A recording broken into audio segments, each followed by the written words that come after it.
Verso de número 13 do capítulo de número 49 de Gênesis. Diz assim: Zebulon habitará no litoral, será ancoradouro de navios, sua fronteira se estenderá até Sidom.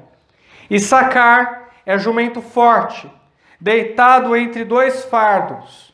Ele viu que o descanso era bom e que a terra era agradável. Sujeitou seus ombros à carga e entregou-se ao trabalho forçado de escravo. Dan julgará seu povo como uma das tribos de Israel. Dan será serpente junto ao caminho, uma víbora junto à vereda, que morde os calcanhares do cavalo, de modo que seu cavaleiro caia para trás.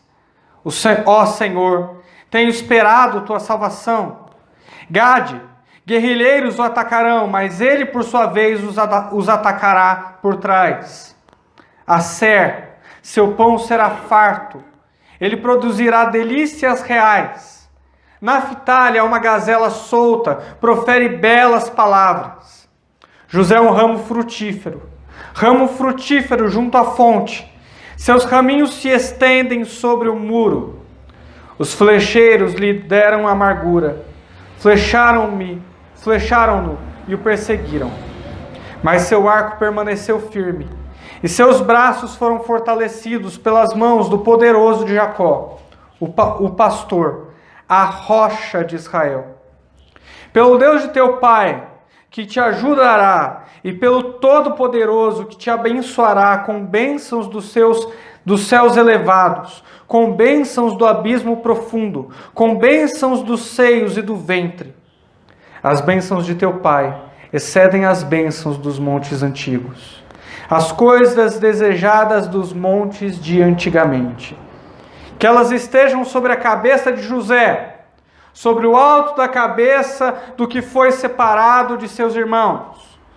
Benjamim é lobo que despedaça, pela manhã devora a presa e à tarde repartirá o despojo. Essas são as 12 tribos de Israel. E foi isso que seu pai lhes falou quando os abençoou. A cada um deles abençoou segundo a sua bênção.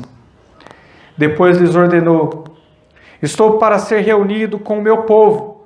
Sepultai-me com meus pais na caverna que está lá no campo de Efron, o Eteu, na caverna que está no campo de Maceta, em frente a Manré, na terra de Canaã, caverna que Abraão comprou de Efron, o Eteu, juntamente com o respectivo campo, como propriedade de sepultura. Ali sepultaram Abraão e sua mulher Sara, e também Isaque e sua mulher Rebeca, e ali eu sepultei Leia. O campo e a caverna que está nele foram comprados dos heteus. Quando Jacó acabou de dar essas instruções a seus filhos, encolheu os pés na cama, expirou e foi reunido ao seu povo. O título da mensagem essa manhã é Convergente. E o que significa convergente? Convergente é quando várias retas se encontram em um ponto comum lá na frente. Várias retas que até então eram paralelas se cruzam e se encontram em um ponto comum. Isso é convergente. No sentido teológico da palavra, é quando o decreto de Deus se cumpre. É quando tudo está aparentemente bagunçado no presente, mas lá na frente nós vimos que tudo aquilo que foi profetizado, que tudo aquilo que anteriormente Deus havia dito, se cumpre ali no fim, se encontra de alguma forma e tem o seu propósito final. Isso que quer dizer convergente. Nós vamos ver como Deus escolheu cada um desses homens para ser patriarca da sua respectiva tribo.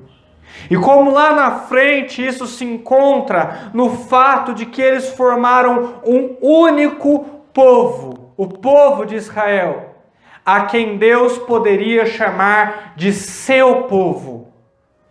Deus separou o seu povo através dessas tribos e vamos perceber como tudo isso convergiu para uma única e grande nação.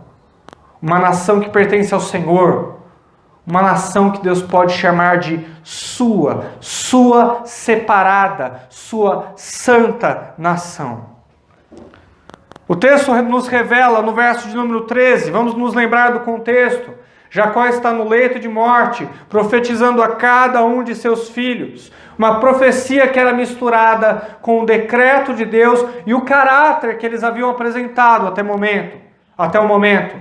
Nós vimos gente perder o seu direito à primogenitura, nós vimos gente que não deveria ser abençoada, dentro do decreto, dentro do propósito, dentro da bondade, da justiça do Senhor, nós vemos tudo isso ser profetizado e lá na frente acontecer.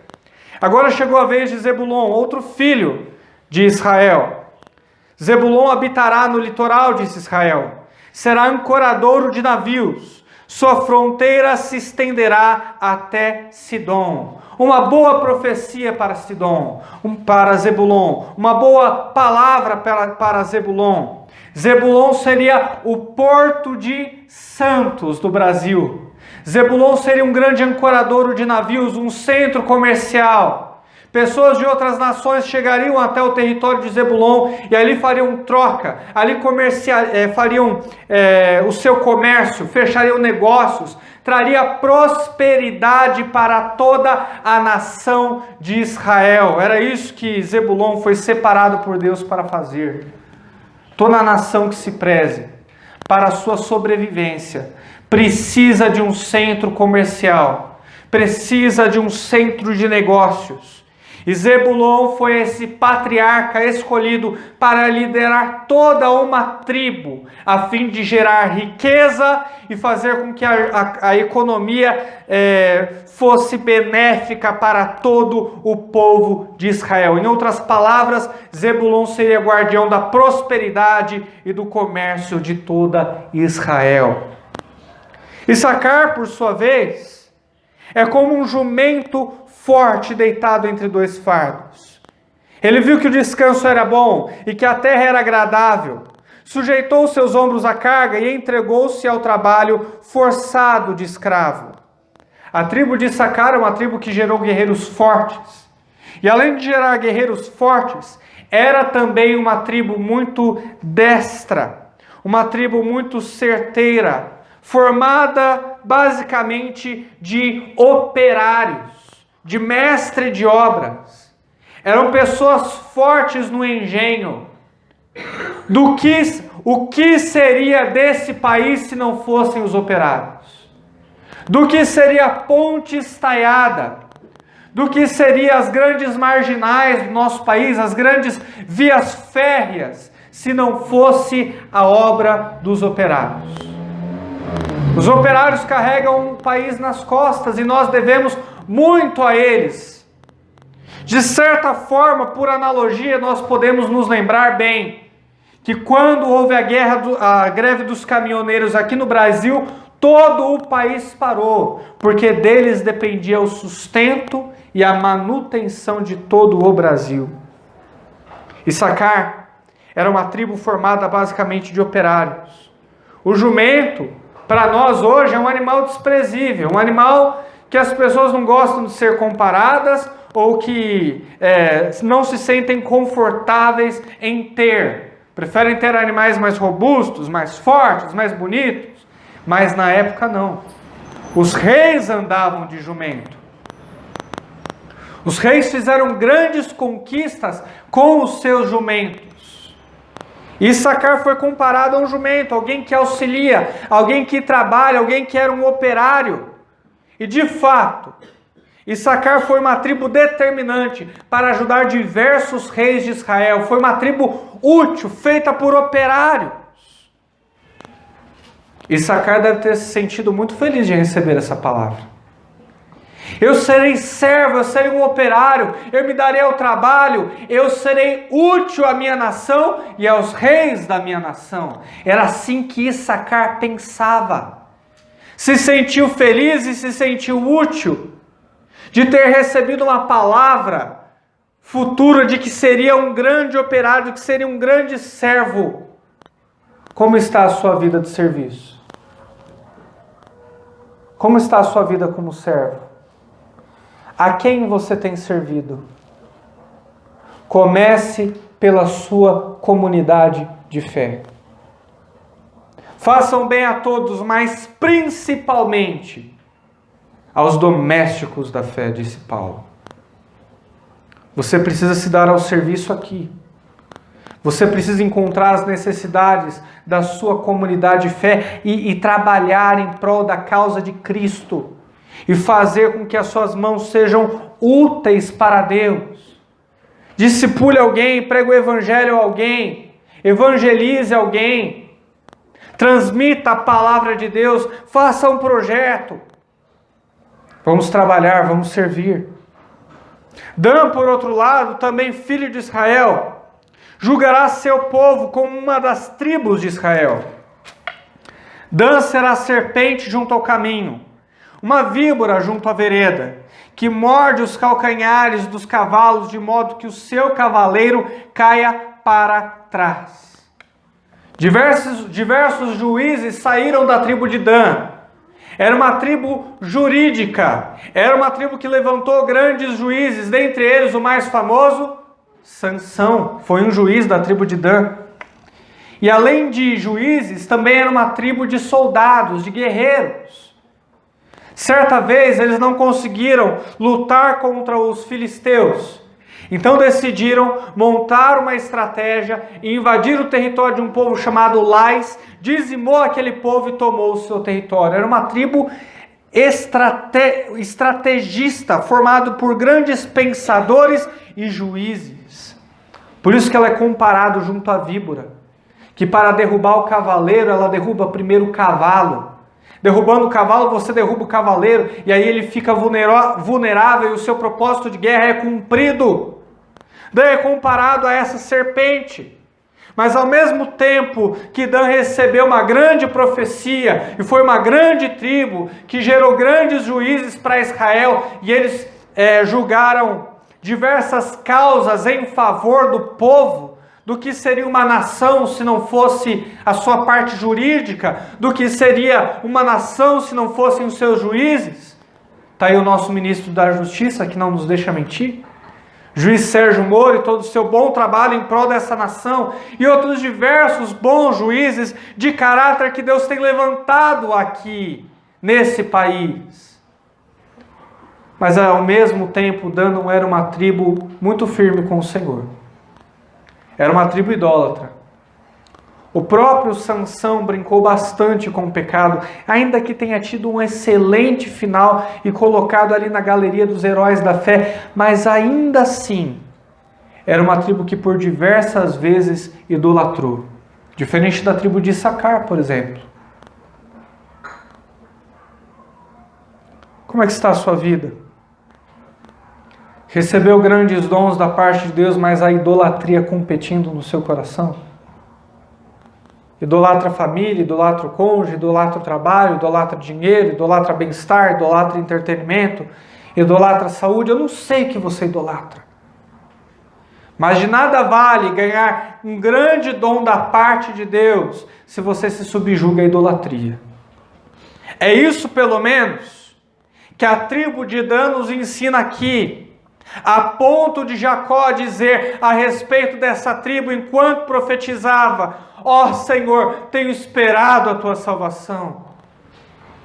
Porque depois do exílio, a tribo de Dan idolatrou, caiu em idolatria, não aprendeu com a disciplina e com o juízo do Senhor, foi de toda sequestrada e quando voltou continuou na sua idolatria, a ponto de Jacó dizer: Senhor, eu espero o teu livramento. É uma tribo com um grande dom, serão formadas basicamente de juízes, de estrategistas. Mas de que isso vale? Eu aguardo o teu livramento, ó Senhor. Pode ser isso. Como pode também ele estar tentando encontrar forças para dizer as suas últimas palavras. Os teólogos se dividem, mas está aqui o fato. Do que adianta ter um grande dom da parte de Deus se eu sou idólatra?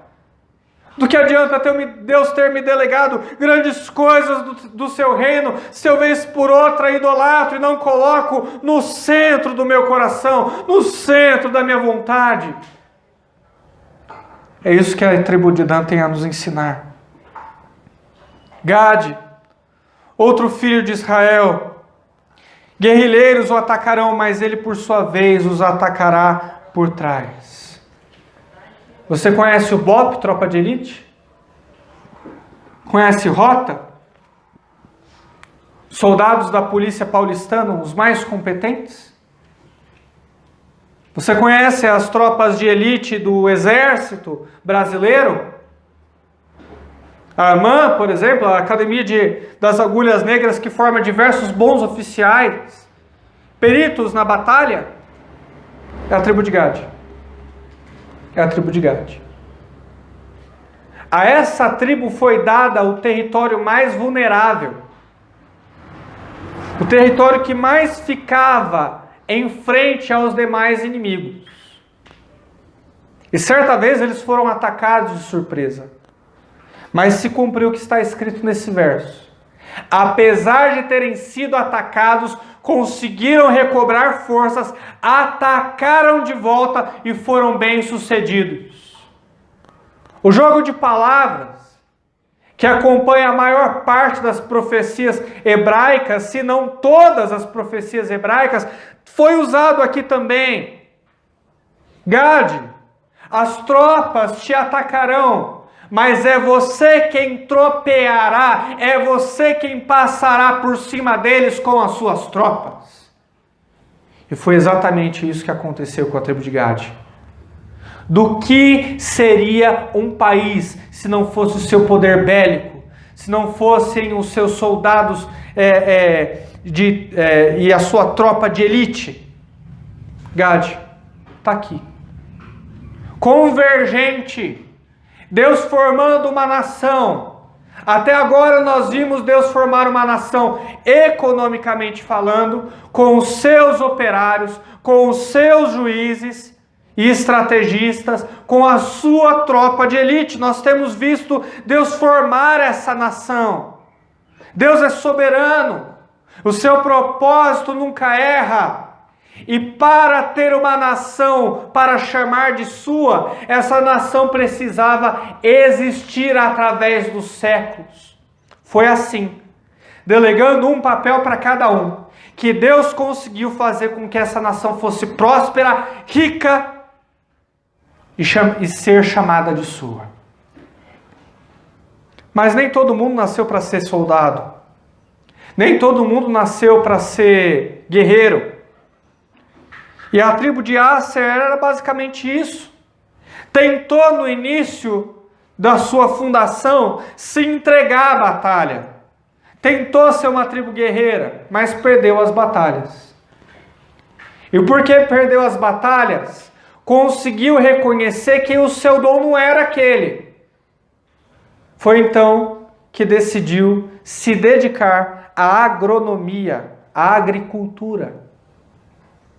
E formou diversos bons chefes de cozinha. Formou diversos peritos na arte de cozinhar. O seu território ajudava. No seu território haviam oliveiras simplesmente maravilhosas, majestosas, iguarias sem igual. Iguarias finas.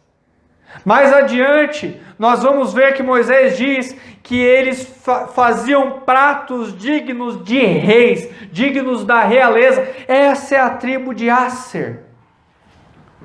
Do que seria de um país se não fosse os seus pratos típicos? Das suas iguarias, da sua comida e da cultura ligada àquela comida. Não é verdade? Quem aqui que não gosta de uma bela feijoada? E quem que não gosta de viajar e comer os pratos típicos daquele país? Asser era fabricante de todos esses pratos. E glorificava a Deus por meio da cultura que saboreava e que temperava a sua comida. Eram especialistas na agricultura e Israel devia muito a eles também. Naftali, por sua vez, também tinha um papel importante para a nação de Israel. Para essa nação que Deus fez convergir e chamar de sua. Naftali é uma gazela solta, profere belas palavras. Gazela solta por quê? porque o seu território foi nos montes. E se você não mora em monte, você não vai entender. Mas sobe e desce de um monte todos os dias para você ver como não ficam suas pernas. Eram gazelas soltas, eram rápidos, eram velozes, corriam. E também eram verdadeiros artesões nas palavras. Os montes deveriam inspirá-los de alguma maneira, e eles formaram grandes poetas, grandes poetisas. Muita coisa foi escrita pela tribo de Naftali. E quando você junta destreza no correr e beleza nas palavras, você forma algo fabuloso. Sabe o que? Correio. Correio. Sistema de comunicação de Israel. Do que seria um país se não fosse o seu sistema de comunicação? Um país que tem informações desencontradas é caos. É um caos. E Deus não habita no meio do caos. Muitos bons mensageiros saíram da tribo de Naftali.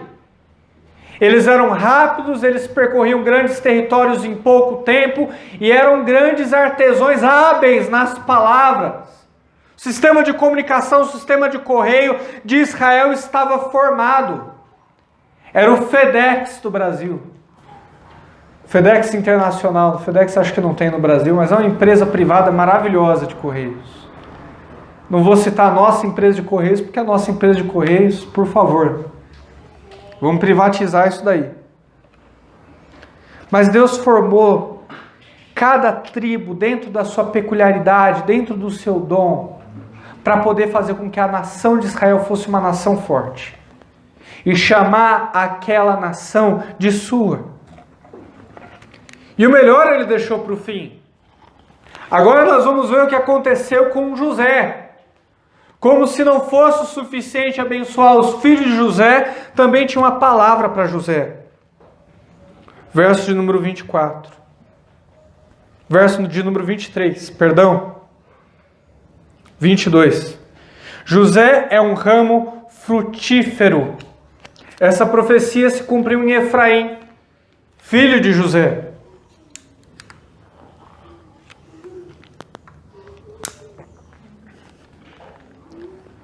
A tribo de Efraim foi uma tribo muito numerosa. Eles geraram muita população, muita gente. E nesse sentido, José é um ramo frutífero. Um ramo frutífero junto à fonte. Os seus caminhos se estenderão sobre o muro. Lembre-se que a tribo de Efraim era uma tribo tão grande que por vezes Deus confunde ela com Israel quando vai citá-la. Ó Efraim, ó Manassés, está escrito em Oséias. Era a tribo que representava Israel. Do que seria um povo se não fossem os seus embaixadores? Do que seria um povo se não fosse a sua maioria? Mas os flecheiros, verso 23, lhe deram amargura. Flecheiro na Bíblia, flecha na Bíblia é relacionado à mentira. E foi assim com José. Os irmãos de José mentiram a seu respeito, a mulher de Potifar, a Patife, mulher de Potifar, também mentiu a seu respeito, ele foi jogado na prisão. José sofreu ataque de flechas. José sofreu com as calúnias, com as mentiras. Flecharam e o perseguiram, mas o seu arco permaneceu firme. José sempre combateu a mentira com a verdade do seu caráter. E isso foi o diferencial para que ele permanecesse firme diante de Deus. Os seus braços foram fortalecidos pelas mãos do poderoso de Jacó, o pastor, a rocha de Israel. Porque um homem com esse caráter, com essa envergadura de ética, moral, espiritualidade e santidade, Não tem explicação para o caráter, para o interior de um homem desse, senão o fato de que Deus o sustentou. Em todo esse caos, por todas essas mentiras, por meio de todas essas lutas, Deus sustentou o seu caráter para que continuasse legítimo e verdadeiro. Pelo Deus do teu pai que te ajudará. Jacó passando a bola para José. Jacó dizendo que agora é ele quem levaria o bastão da liderança da sua família. E pelo Todo-Poderoso que te abençoará com bênçãos dos céus elevadas. Não basta ser bênçãos do céu, mas elevadas. Passou pela aprovação e foi aprovado diante de Deus. Conseguiu as bênçãos da parte do Eterno. Com bênçãos do abismo profundo. É com bênçãos do céu, com bênçãos do abismo profundo, com bênçãos de todo lado. José, você é merecedor, porque o teu caráter for verdadeiro em todas as circunstâncias. Sobre o alto da sua cabeça, do que já foi separado dos seus irmãos. A primogenitura passou para José. A primogenitura passou para José. Deus tirou do primogênito, Deus tirou de Rubem e transmitiu ela para José, o verdadeiro primogênito, aquele que representava bem o Deus da sua família. Ele seria o líder espiritual, ele julgaria entre seus irmãos, ele seria aquele que recebeu todas as bênçãos materiais que Jacó havia acumulado, passou para José o que está escrito aqui. Todos entenderam que o direito à primogenitura estava com ele.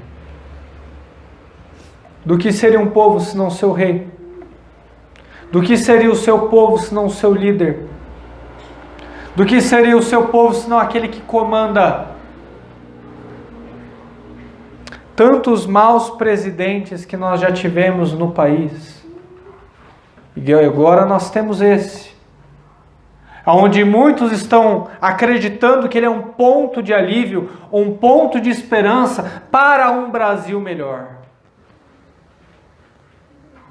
E o verso de número 27. Benjamim é o lobo que despedaça pela manhã, devora a presa e à tarde repartirá os despojos. Benjamim se tornou uma tribo muito pequena. Mas de todos os guerreiros que eu citei, mesmo Gade com a sua tropa de elite, não chegou perto da tribo guerreira de Benjamim.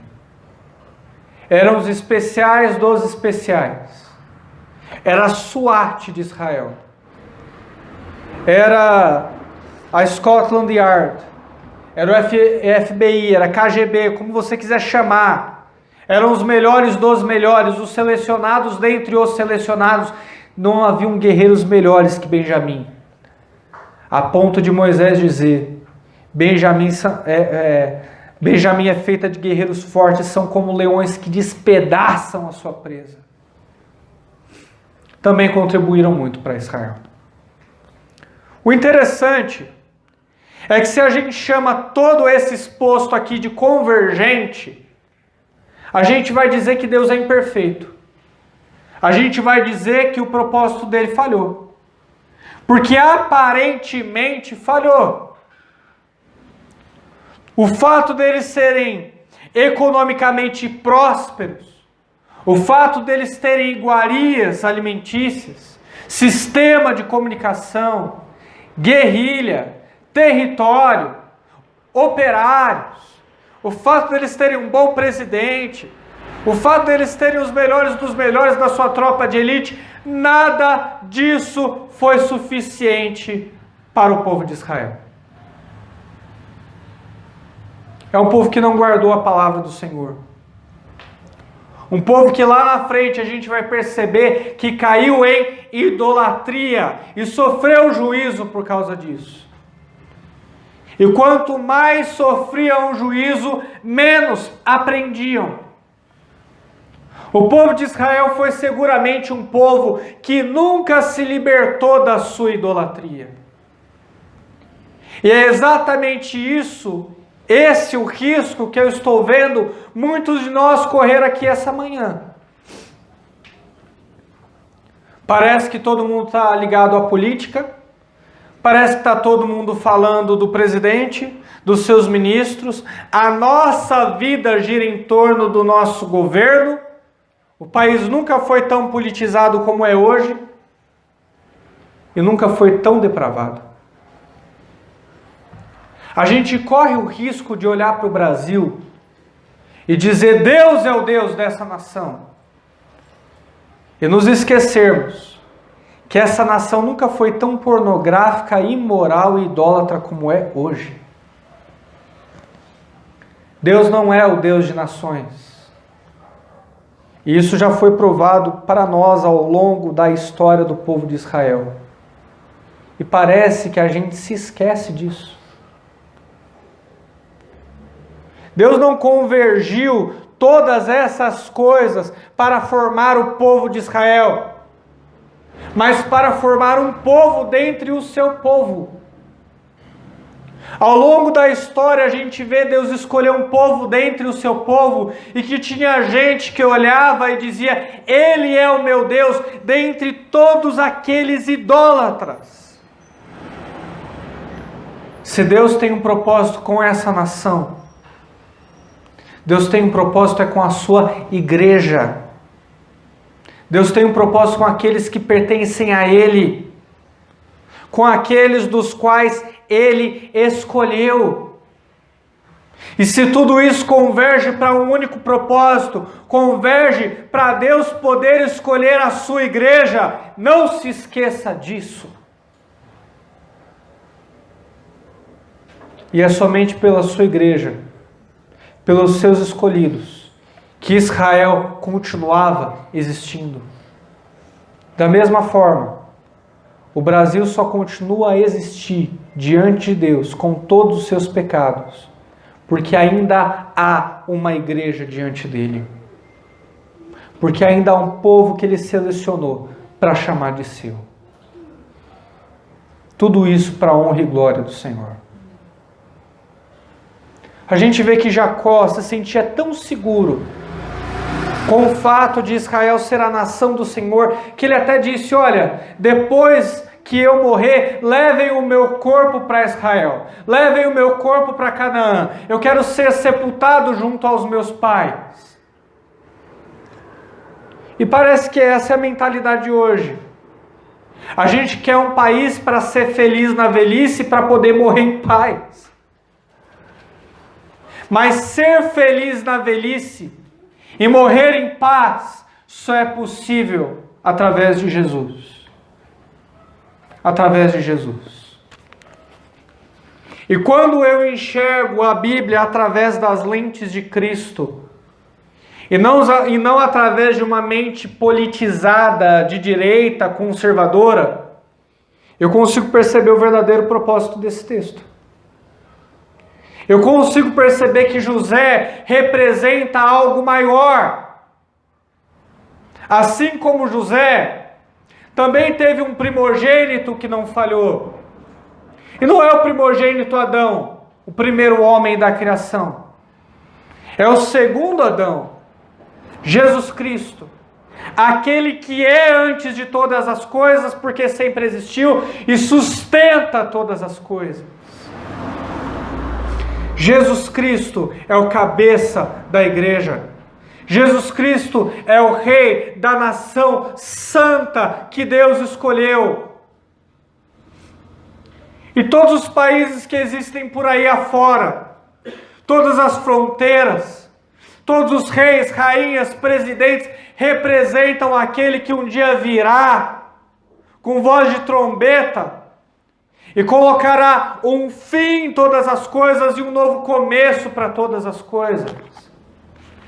Não se enganem, a nossa nação não é essa. Vocês não são brasileiros, brasileiras, bolivianos, vocês não são isso. Em primeira instância, vocês são igreja e pertencem a Ele. O lugar de vocês é se enxergar em Cristo. Em Cristo Jesus. Cada um que está aqui essa manhã, em Cristo, se eleita, foi chamado para ser santo diante dele. E é esses a quem Deus chama de seu. É esses a quem Deus chama de seu. Se você não está convencido de todos os argumentos, no período mais próspero da nação de Israel, no período de Salomão, cujo reinado não se viu igual até hoje, esse foi o período mais idólatra e mais pecaminoso de toda aquela nação. Segurança e bem-estar não querem dizer que Deus está provando. Não quer dizer que Deus está provando. Não quer dizer que Ele é Deus daquela nação. É só a gente olhar para a rua, a gente vai perceber essa verdade. A gente vai perceber os fatos. E se eu estou em Cristo e José é um tipo de Cristo, eu posso perceber que Benjamim representa alguém que também veio dessa tribo. Representa alguém especial que entendeu o Evangelho. Cujos céus puderam olhar e dizer, eis aí alguém que entendeu o Evangelho. Quem? Paulo. Saulo de Tarso. Que depois que foi alcançado por Cristo, olhou para o fato de ser judeu, olhou para o fato de ser da tribo de Benjamim, olhou para o fato de ter conhecimento teológico, olhou para o fato de ter conhecimento filosófico, olhou para o fato de ser membro do Sinédrio, olhou para o fato de ser importante, relevante na sua nação, considerado pelos seus e até pelos mais velhos. Ele olha para todo aquele contexto que aparentemente a história convergiu para que ele estivesse ali. Ele olha e diz, tudo isso eu considero como perda, tudo isso eu considero como nada para alcançar a Cristo Jesus e ser conhecido por Ele. Paulo tinha uma missão em Cristo: ir por todo o mundo e pregar o Evangelho a toda criatura. E você ainda acredita que ser cristão se resume a ser uma pessoa politizada? Não é isso. Se você quiser fazer a diferença nessa nação, assim como Paulo, você precisa levantar discípulos, discípulas. Reparta o que você aprendeu da Escritura com alguém. No ambiente de trabalho, na hora do almoço, separe algumas pessoas para pregar o Evangelho. Dê os primeiros passos. Ensine a palavra. Tem gente que sabe muito menos do que você. Quando nos convertemos a Cristo, quando Deus nos atrai para Ele, as nossas prioridades têm que mudar. Se as nossas prioridades não mudarem, alguma coisa está de errado com a gente. Até quando você vai comer na mão do dinheiro? Até quando você vai comer na mão da tua família? Até quando você vai comer na mão da vaidade, da preguiça, do pecado, do amor, do sexo? Até quando você vai idolatrar essas coisas? Não foi para isso que Deus nos chamou.